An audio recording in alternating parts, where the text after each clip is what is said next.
खबरों के सिलसिले को आगे बढ़ाएंगे। आपको बताएं कि मुल्क में महंगाई की शरह में 1.16% का इजाफा हो गया। महंगाई की मजमूई सालाना शरह बढ़कर 42.68% हो गई।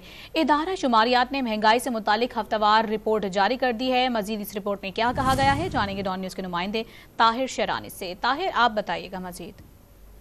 देखिए, निगरान हुकूमत के लिए भी महंगाई पर काबू पाना एक बड़ा चैलेंज है और महंगाई की जो शरह है सालाना वो 42.68% तक पहुंच चुकी है। इदारे शुमारियात की जो रिपोर्ट जारी की गई है उसके मुताबिक एक हफ्ते में 15 अशिया महंगी हुई है। जो बुनियादी अशिया ज़रूरी है उनकी कीमत में इजाफे के बाद जो महंगाई की शरह है उसमें भी इजाफा हुआ है। एक हफ्ते में प्याज 8.42 और अंडे 2.52% महंगे हुए। दाल मूंग 0.88 और चीनी 0.84% इसमें इजाफा हुआ है, जबकि केले की कीमत में 0.6% और बिजली चार्जेस में 2.03% का इजाफा हुआ है।